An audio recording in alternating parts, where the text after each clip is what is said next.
HOA Karen vandalized library board, fined $110,000 and replaced it. The library sign was the heart of our town.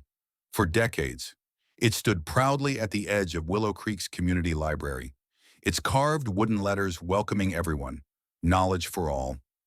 I still remember the day I helped sand it down as a kid, my hands sticky with varnish, my dad grinning as he said, "This'll outlast us." Mia, but Karen, she saw that sign as a personal insult, a challenge to her reign over our HOA. I'm Mia Torres, a single mom and part-time librarian who's lived in Willow Creek for 35 years. The library was my sanctuary, a place where my daughter, Lila, learned to read, where I found solace after long shifts at the hospital. But Karen Mitchell, the self-appointed queen of our HOA, had other plans. She'd been waging war on the library for months, claiming its outdated sign was an eyesore that lowered property values. Never mind that it was a historic landmark, or that the library was the only free space for kids like Lila to dream beyond our sleepy suburb. Karen wanted control, and she'd stop at nothing to get it. It started small. Karen would storm into HOA meetings, her voice sharp as a razor, demanding the sign be replaced with a sleek, modern one, preferably with her name on it. "It's tacky," she'd sneer, flipping her perfectly highlighted hair. "This neighborhood deserves better." The board, a mix of tired retirees and spineless yes men, would nod vaguely, hoping she'd move on. But Karen never moved on. She'd email the library daily, citing fake bylaws, claiming the sign violated aesthetic standards. I'd find her notes taped to the library door, written in her aggressive, loopy handwriting, each one a jab at our failure to comply. I tried to stay calm. As the library's volunteer coordinator, I had enough on my plate organizing book drives, wrangling teens for summer programs, keeping the ancient heater from dying. But Karen's attacks felt personal. She'd glare at me during meetings, her eyes narrowing as if a nobody in her eyes, was the root of her problems. Layla, who was 14 and bolder than I'd ever been, would mutter, "She's just mad nobody reads her stupid HOA newsletter." The tension simmered for months. Karen's complaints grew louder, her emails nastier. She'd corner residents at the grocery store, ranting about how the library was dragging the neighborhood down. She even tried to rally support for a petition to defund the library entirely, claiming the budget could be better spent on upgrading the community pool. Most people ignored her, but a few of her loyal followers, wealthy empty nesters with too much time, started nodding along. I could feel the library slipping through our fingers. Then came the twist none of us saw coming. At a particularly heated HOA meeting, a new face showed up, Mr. Clarence, a quiet, elderly man who just moved into the neighborhood. He was a retired carpenter, his hands gnarled from years of crafting furniture, and he had a soft, gravelly voice that commanded attention. "That sign," he said, standing up during Karen's latest tirade, "was made by my brother 40 years ago. It's oak, hand-carved, built to last. You want to tear it down. You're tearing down this town's soul." The room went silent. Even Karen faltered, her mouth half open. For the first time, I thought we might win. But Karen didn't back down. If anything, Mr. Clarence's words lit a fire under her. She doubled down, her attacks growing vicious. She started showing up at the library with a measuring tape, claiming the sign was out of code by 2 inches. She'd snap photos, muttering about lawsuits, while Lila and the other teen volunteers watched, wide-eyed. I'd overhear them whispering, "She's unhinged," and I couldn't disagree. The library staff, already stretched thin, was fraying under the pressure. Our head librarian, Mrs. Patel, started keeping a log of Karen's visits, her hands shaking as she wrote, "One night, I stayed late to close up, the library quiet except for the hum of the fluorescent lights.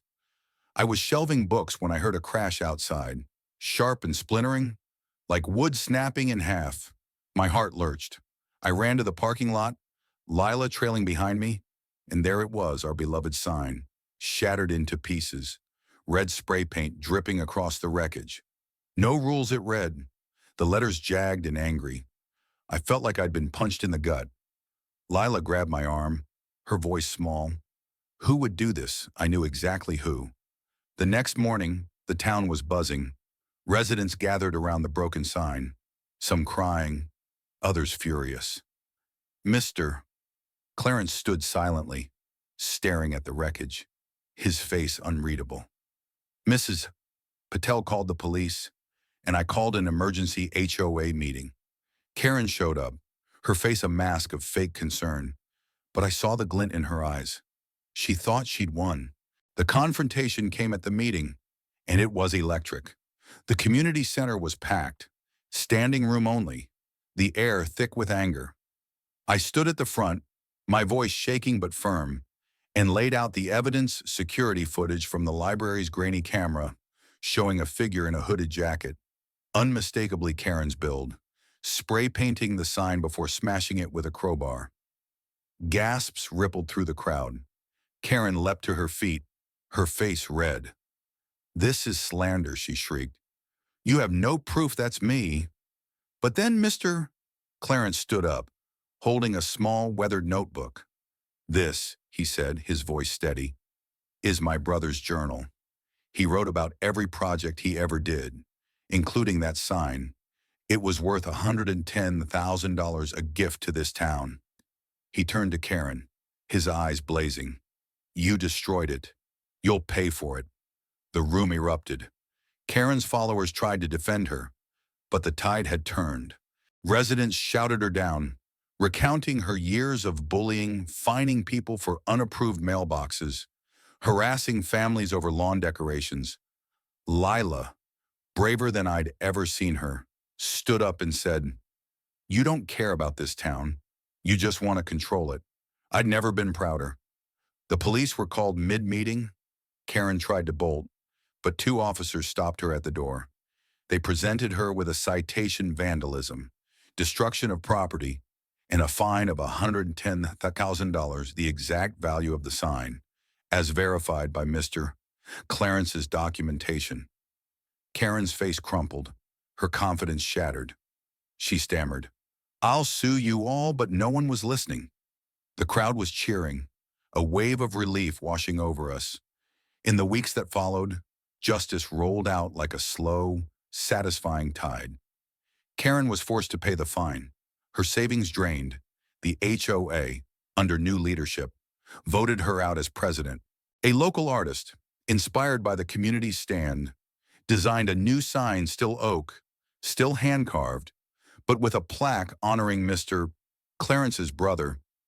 Lila and I helped unveil it, the crowd cheering as the cloth fell away. Karen didn't show up. Rumor had it she was selling her house, unable to face the neighbors she'd alienated. But the story didn't end there.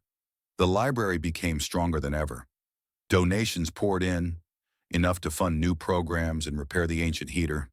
Mr. Clarence started teaching woodworking classes to the teens, Lila included, who soaked up his stories like sponges. The town felt alive again, united by the fight we'd won. Still, I couldn't help but wonder, was Karen a villain, or just someone who got lost in her own need for control? Her actions were wrong, no question, but I saw the way her hands shook when she paid the fine, the way her eyes darted, searching for allies who weren't there. Maybe she'd learned something, maybe not. What do you think? Was justice served? Or was there another way to handle Karen's chaos? Share your thoughts, I'm curious to hear.